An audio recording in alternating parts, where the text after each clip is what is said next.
And hang on, strap yourselves in, whatever you want to describe it as. We are ready to do a deep dive on State of Origin number 1. The kickoff is tomorrow night over there in Adelaide, Adelaide Oval. They think about 45,000 people, plenty of walk-ups, I reckon, as well. If you want to be a part of this hour, there's many ways to do it. Open line, 1300 01 1170, $100 cash, all thanks to Tristan and the team up there at Top Sport. Keep sending the text messages in, 0457 736 736. Your chance to win a Signet Boost power bank. Powers your phone, tablet, earbuds, and anything else, Timmy, that you need powered. Download the SEN app. You can watch us live. We're having a watch party. I know, it sounds weird. It feels weird. But anyway, that's exactly what we're doing. Our special guests today, they're regulars on the afternoons program during the course of the week. Scott Woodward, the analyst, and Timmy Williams. Welcome, gentlemen. Welcome. Timmy. Oh, you know what? Next thing, why don't you speak into the microphone, analyst? There we go. Timmy, good to be here. Yeah, good to be here. Timbo, how are you? Very excited to be here, mate. Always am getting in studio with yourself and the analyst, and I can't believe this is probably the third year in a row we've done Origin previews in studio, and from day dot, the analyst, he still hasn't worked out his headphones. I'm glad this is a watch party because for anyone looking on, have a look at his earmuff and it's facing the wrong way again. Fair dinkum. I think he's doing that deliberately. You're doing that deliberately, aren't you? No? Oh, my God. Managed to get Timmy here in a Bulldogs outfit, which is very nice. I'd love his brother to see that. Yeah, exactly. I didn't know you were a Bulldogs fan, Timmy. I love there the you doggies, go. mate. Yeah, there you go. Yeah, happy to don the dog's jacket for an afternoon. Great to see Timmy prepared for this. He came in his 12th best T-shirt, which was fantastic. So we do appreciate the attention to detail. I've got a lot of surf tees, mate, so 12th isn't that bad. All right, okay, 12th is okay. I'm here in my Blues jersey, of course.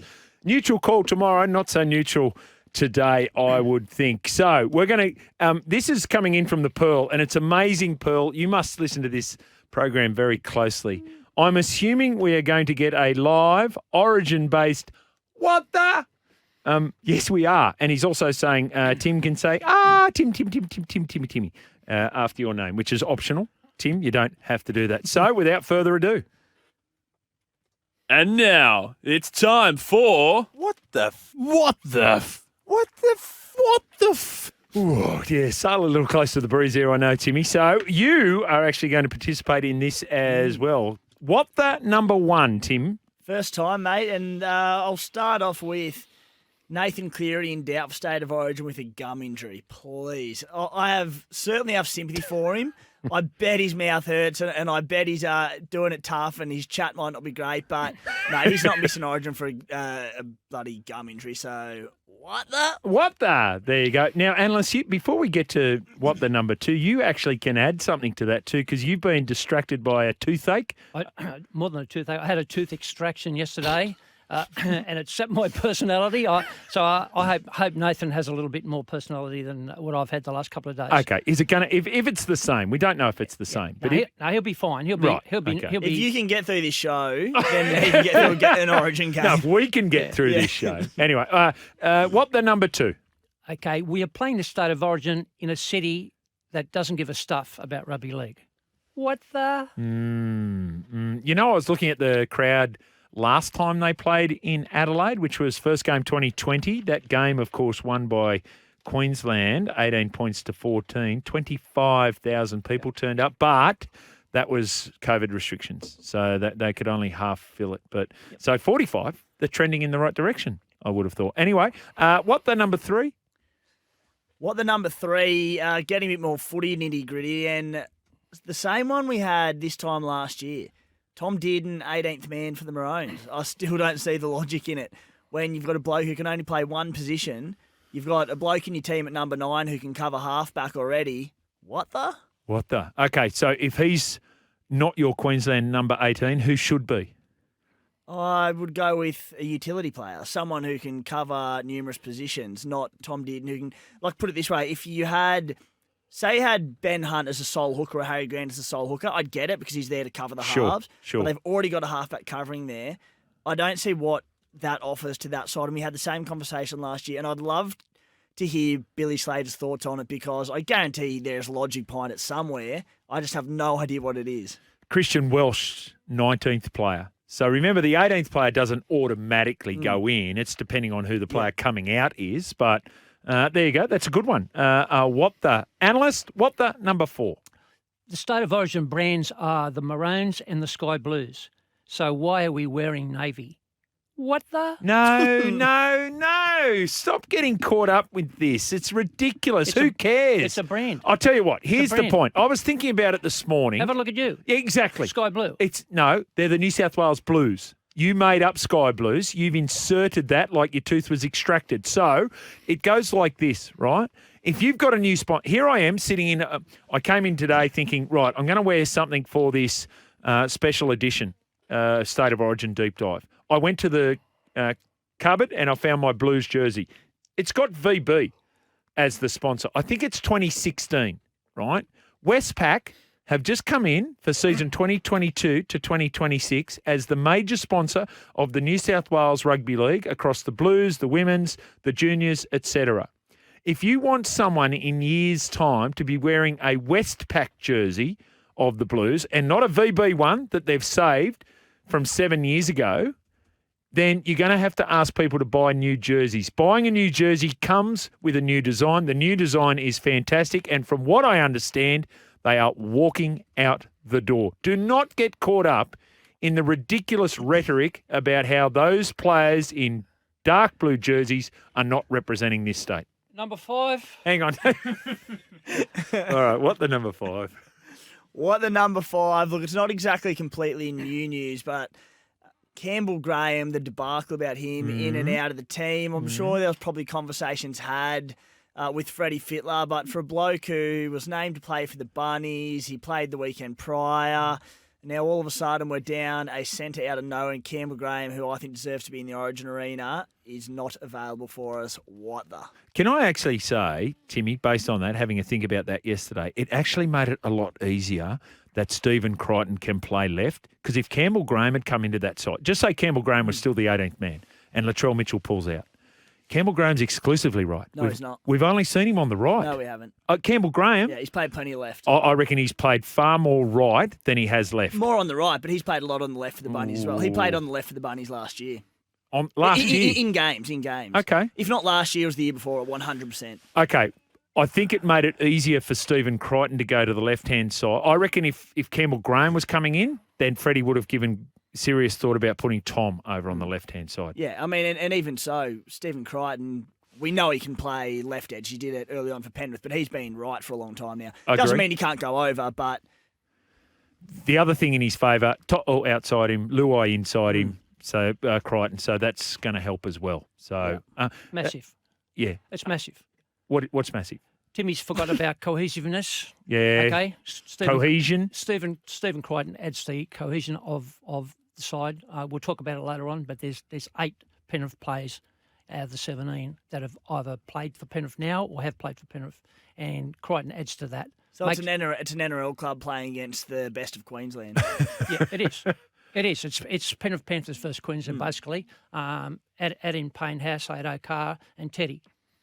I'm the second biggest fan of cohesiveness in rugby league behind yourself, but that's a lot for one team. Yeah. I think it's a smart way to go. It's a safe way to go. It made it that much more comfortable. It's interesting how much the price reacted when Latrell came out. Too much. Yeah, and then it corrected back a little bit. Yeah. Corrected back. But it was interesting how much it did, knowing that I was like, hang on, Stephen Crichton's been in really good form this year, and he comes into a side where he has played on the left and he's with all his mates. Yep. I didn't see the move being so significant. No. All right, what the number 6? Okay, number 6. Look, there's a lot of data on State of Origin. There's 2 things that really stood out to me. This is one.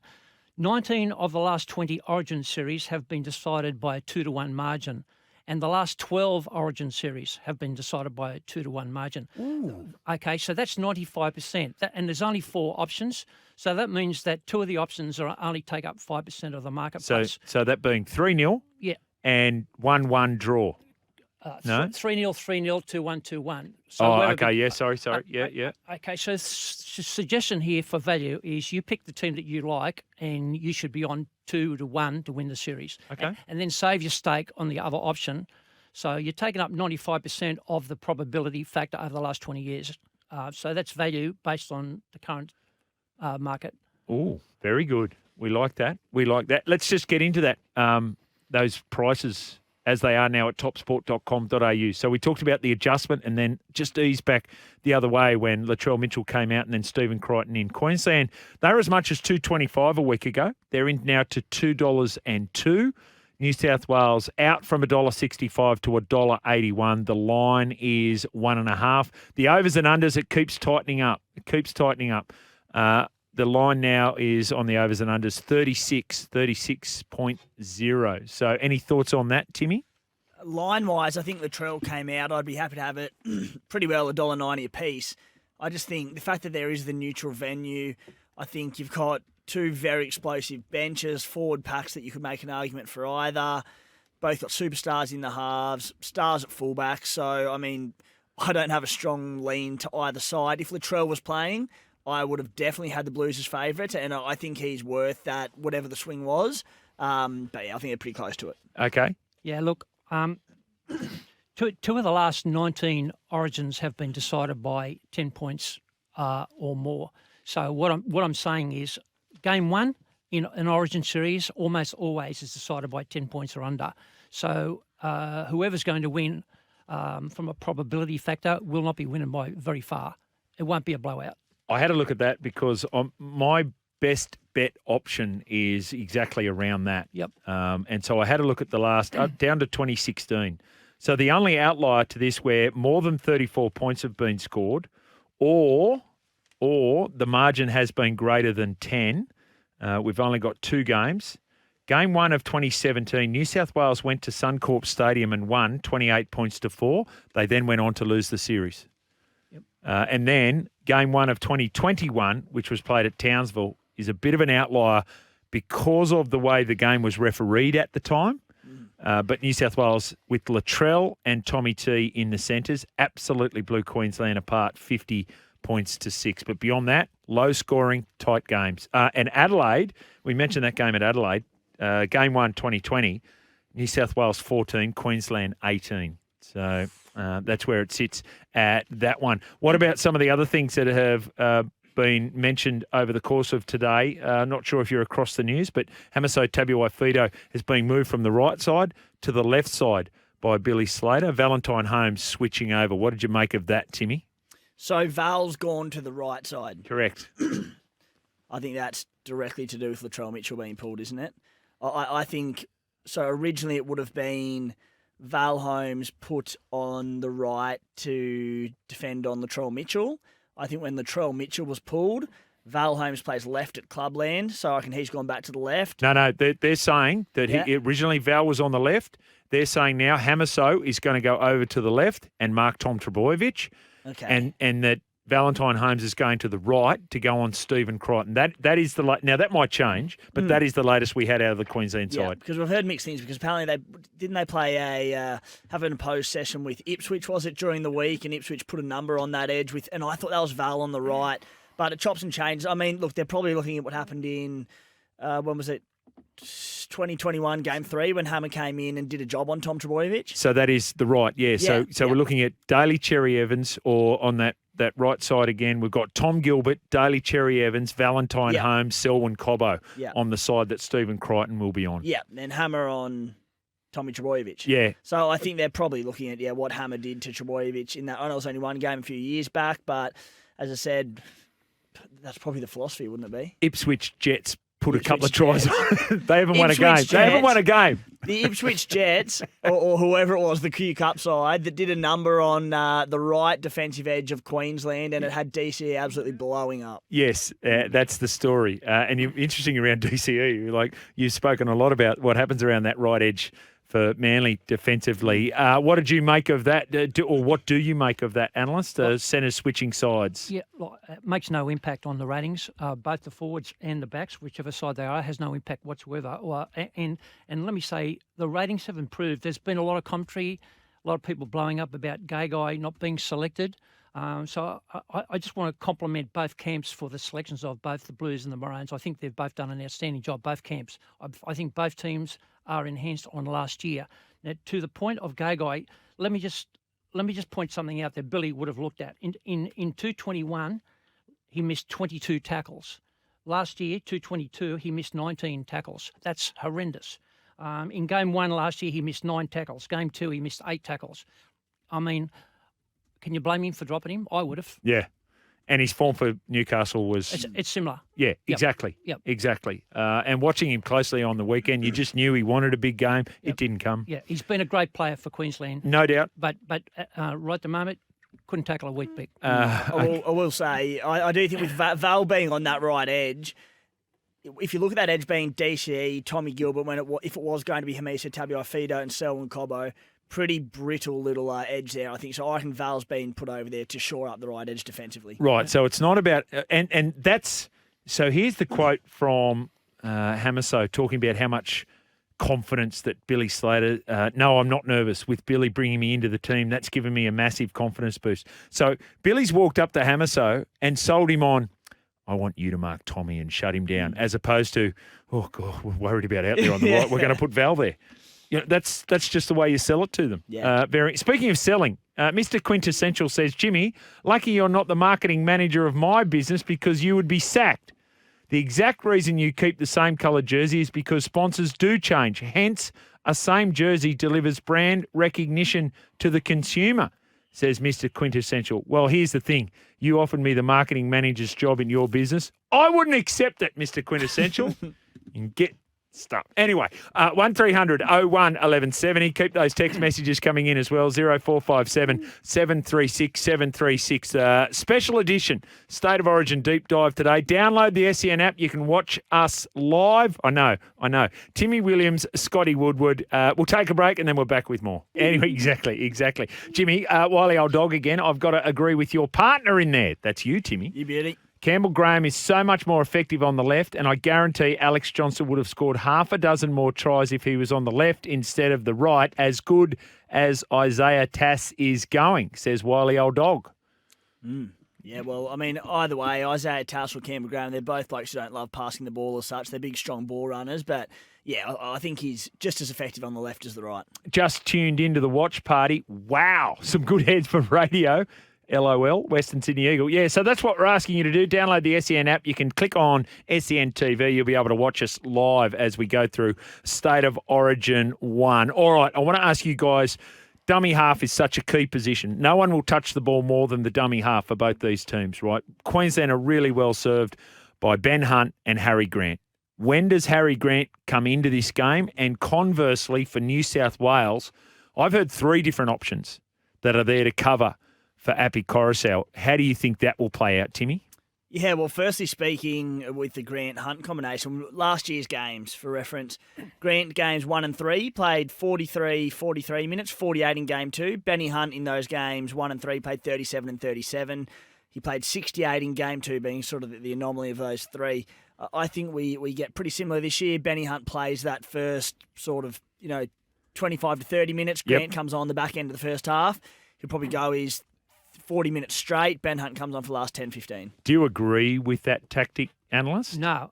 Look, Harry's one of the fittest guys I've ever seen, and he can play 80 minutes on his head. As Craig Bellamy said, I agree with Craig. No one would know better than Craig. Sure. I think it's a waste of an interchange. So if you were selecting the Queensland side there, knowing you've got Harry Grant, I think we all agree Harry Grant's the best dummy half in the league, right? So you're saying, well, leave him there for 80 minutes, and Ben Hunt is out of your 17? Yeah. I wouldn't have Ben Hunt. As a matter of fact, I think this will be his last series, and I think next year you'll have Ponga at 14 or Ponga at 1 and Reece Walsh at 14. Right, okay, because that was my next question. Who goes in there? And Ponga feels like he's done it before. Yep. It feels like that's a good fit for that number 14 jersey for Queensland, everything else being equal. All right, Timmy, explain to me what New South... Of all the things, and I mean, Latrell being out of the side is a negative, quite obviously. But of all the things that I'm most concerned about for New South Wales is how do they work out? Michael Maguire on this program last week talked about the craft of dummy half play. Who's going to do it for 20 minutes for New South Wales? Well, look, I'd be relatively surprised if Freddie wasn't going into this game hoping and expecting Api Coruscant to go 80 minutes. Really? Well, you're bringing, from training the other day, a few little birdies down there saying Nico Hines was the one slotting in and playing, spending a bit of time there. So I don't know if that was more coverage more than anything, but I just think it's pretty bold to be putting someone like Nicho Hynes, who spent next to no time at number 9 in his entire career, a very different position, a position where, Queensland have got the two-pronged attack at it, and it'll be so key for them in this game, as it has been in the past for them. So, yeah, look, I think they'll try and go Appy 80 minutes, and if he does not and he's gassed, there's every chance, I think Nicho Hynes comes on and plays 15 minutes at hooker. Analyst? Yeah, look, Appy can certainly play 80 minutes, but he'll make 50-plus tackles, which means he won't be running much. He won't be as effective in attack. The other thing about Appy, he can miss a tackle. He certainly can. Yep. Yeah. Look, Madge said he would have had both hookers playing, so Madge has coached both hookers. Yep. I would go with Madge. Okay. He hasn't coached Benny Hunt. He's coached Harry Grant, quite obviously. He has. I was a bit surprised, Jimmy, that off the back of that, and I wouldn't mind the two-pronged attack with the hookers, a bit like Queensland have done, and Scotty will be at me because of the cohesion stats, but if they're looking for an 80-minute hooker who can do it, I was surprised they didn't go with Damien Cook. Yes. Yeah. And his form this year's been really good. Yep. And so that might lead us to the next question, and that is, what style of footy do you think Freddie and New South Wales want to play? Because I reckon with Damien Cook you play a particular style, and I reckon with Appy Coruscant it's a very different style. What are you anticipating? Well, it's interesting. I thought personally Cook would have, talk about time spent with players around them. Obviously, Appy's had more time with Isaiah Yeo, Luai, Cleary. I fully get that, and having the link in the spine. It makes sense. And I'm not against the Appy selection by any means. I just thought if they were going the sole hooker, maybe Cook was the smarter choice. Style-wise, I know that year was certainly an anomaly of a year in the rules and the fast-flowing game, and the 6 agains, and it was pretty crazy. However, I do think that's got to be our blueprint again. We've got Tommy Turbo back now. It's a shame having no Latrell, but I don't think it changes too much in terms of style. I think the Blues play very expansively again. I think they'll use the ball from their own half, those big, wide spreads. And I think the selection of Josh Adokar over someone like Cameron Graham, who was the winger for the Kangaroos in a World Cup win and was terrific, can obviously cover centre really well as well, shows that. Because back in that series, it's big wide shifts, get the Fox an inch of space, and he's gone and away. So I think you see the Blues use a lot of early ball, put the Maroons going side to side, tire them out, and just try and blow them off the park. You know my concern around that the first game that they did it superbly. They did it the second game as well, not as convincing on the scoreboard, but just as dominant, just about. They were dry Queensland tracks. So Townsville lent itself to ball movement. Suncorp lends itself to ball movement. I don't know what Adelaide's like, but certainly a core stadium wouldn't lend itself to They've done that. it before. Was it the game, was it over in Perth or was it Adelaide, where Tommy Turbo and Teddy caused right and it was in the rain? Perth. It was Perth. They've done it before in those conditions because you sit there going, you can't really throw it around and be expensive. Well, they did it because they are freaks. All right. Thoughts on that, Analyst? Do you have an anticipated style from New South Wales, indeed from Queensland? Well, Queensland, if we to believe what Billy's put out as his starting selections, if you have a look at his forward pack, Queensland forwards bench rate higher than the New South Wales bench, so that's significant for Queensland. But if you look at his starting forwards, Flegler, Collins, Gilbert, and Fafita, they're all crazy, and they will want to go berserk early. So it'll be a bash up, and I think that's one of the reasons why they've brought Tavita into the New South Wales side. Not for the bash up, but just for the toughness. So I think Billy's made it very clear that he wants to really get into the New South Wales guys early. It'll be a massive forward battle early, and then he brings on Tino and he brings on Ruben and guys like that. And not to mention Harry at the dummy half. I was going to say, I'll see your Flegler, Collins, Fafita and Gilbert and match you with a Pangai Jr., Young, Barlow and Liam Martin. There's a bit of mad in there, notwithstanding Tino Fasua Malaawi as well. All right, we've got to get ourselves to the news. After the news, we're going to talk cohesion. That's right, cohesion, ladies and gentlemen. And then actually, before we do that, I'll get you guys to answer this question. Could you put Cam Murray at hooker for the first 15 and 20 and then bring in Appy, asks 917? Yeah, I actually initially thought he would have been the go-to option to spell Appy for a period if he needed it. I thought he was a more logical one. I mean, clearly you want Cam Murray playing through the middle and running onto the ball, not playing at a dummy half. But if you've opted with a player who potentially won't be able to go the 80, I thought he would have made more sense. But it does sound like Nico's the one who'll slot in there if required. Yeah, Cam Murray also trained at dummy half, and Luai is Luai is an ex-hooker in junior footy, so they've got a lot of options. 20s, hey? The Penrith dominated 20s. Yep. He played a fair bit of 9. Thank you, Amy. Special SEN watch party for State of Origin 1. We've got the analyst, Scotty Woodward, in. Tim Williams from scplaybook.com.au. Quickly, how'd you go over the course of the weekend with your super coach? Good weekend, mate. 953 odd, so a few more green rises up to, I think, 2,600 overall. So getting there. 2600. Wow. What about you, analyst?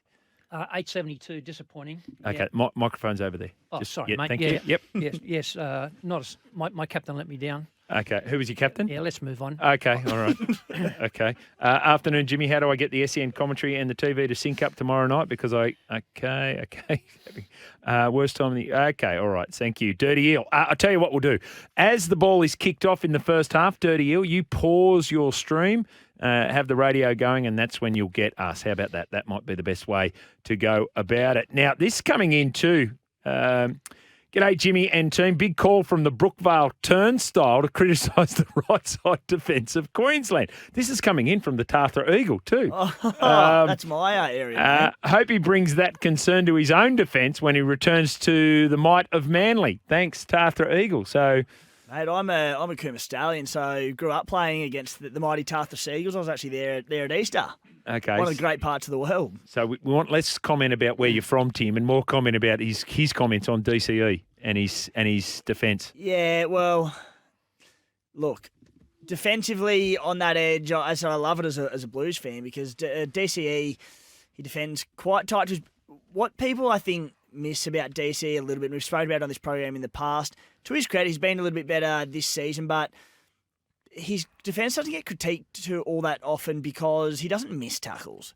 Physically, in contact, he's really good. He hits his sticks, he makes them, but he does rush up, jam, make his tackle, but he puts a lot of pressure on the blokes on his outside. So that's interesting because Gus Gould used to talk about players back 25 years ago, players in the competition, he'd say they're a good tackler, they're a bad defender. Yeah, massive difference. There is a difference, yeah. So when people are going through, he doesn't stand out and go, oh, he missed that and let it try through. It might be the bloke on the wing, but a lot of the time it might be because of DCE. And look, we're marking a bloke who is one of the best players of the last decade. So it's been critical, but there is some lapses there at times. Can I ask you, Brown, what it's like, and ask you, analyst, as well, when it comes to playing with DCE from an attack point of view? So Justin Horrow made a really interesting point. So he had Kieran Foran on the left side at Manly, and he said Kieran would say 2 tackles in advance, I want you to do this. And he'd either use him up or go out the back or do whatever. But he knew exactly what Kieran wanted, and Kieran did it.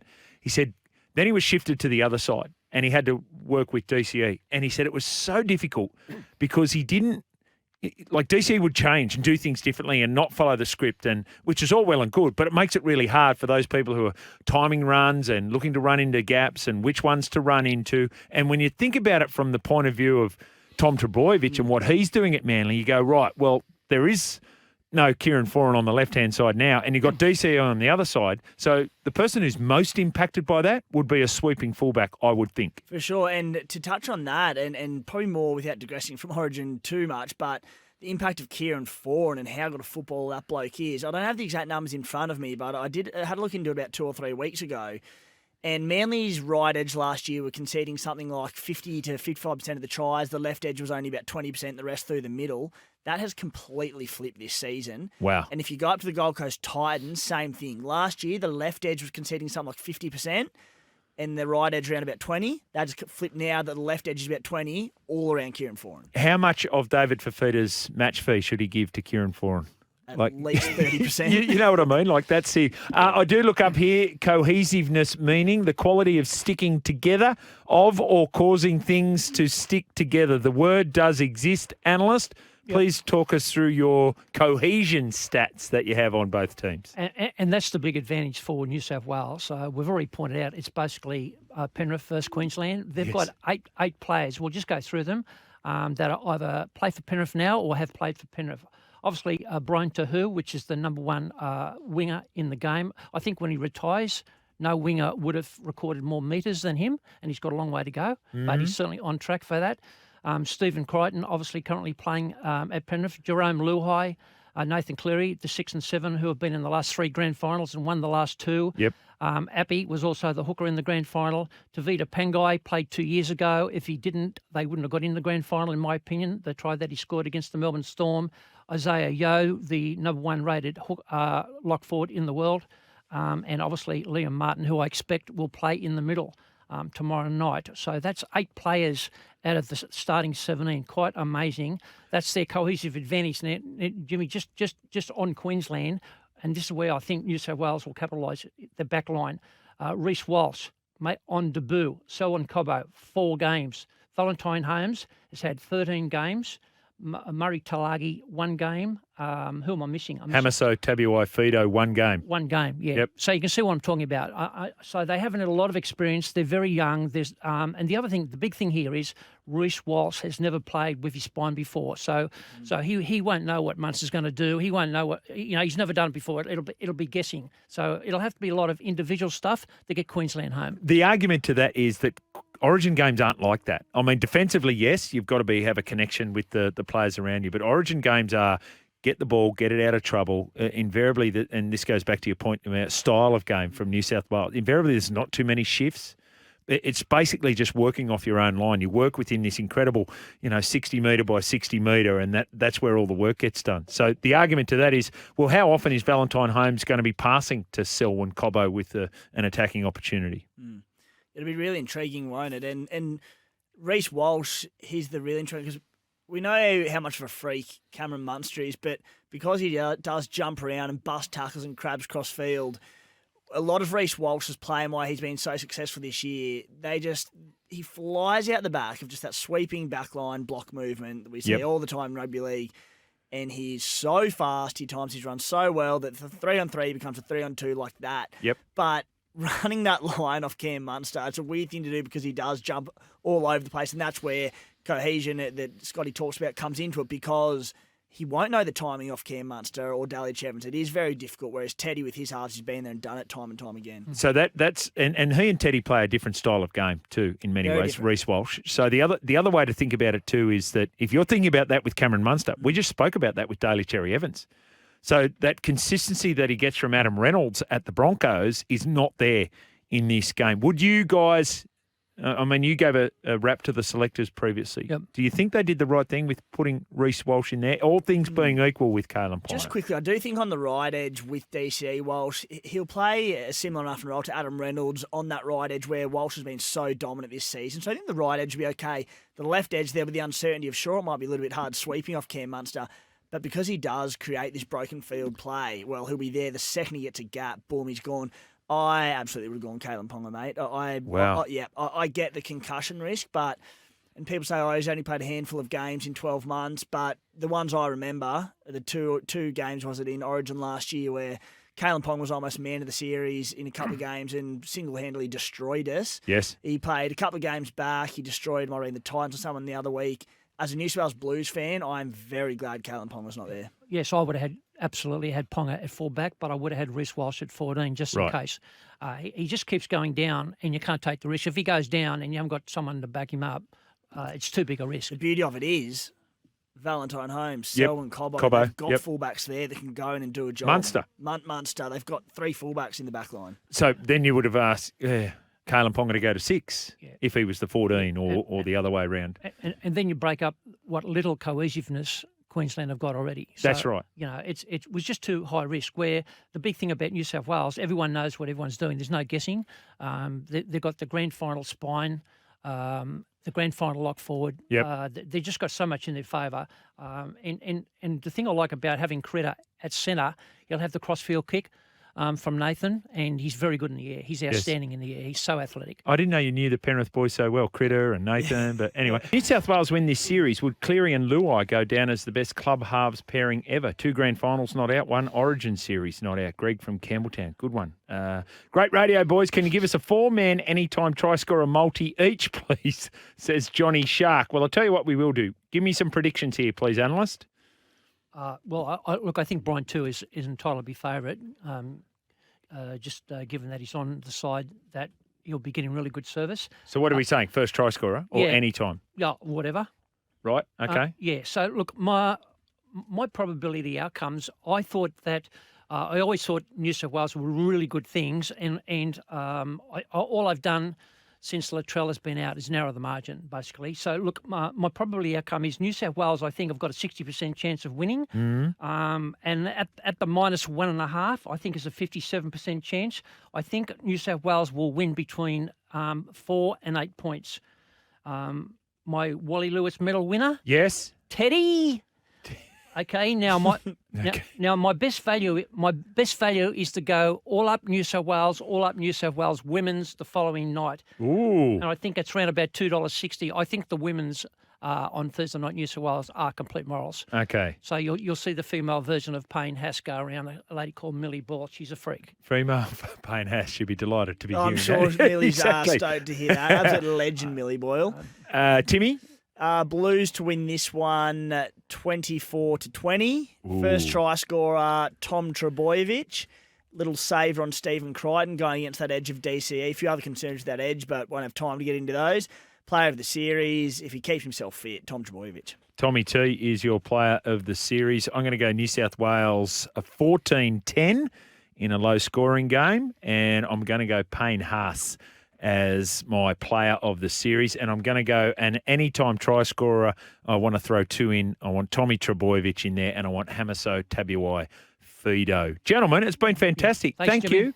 Thank you. Lots of great positive responses on the text line, which is fantastic as well. And remember, you've all got to do that via the SEN app. We'll get ourselves to a break, and then we're back to wrap up this second hour.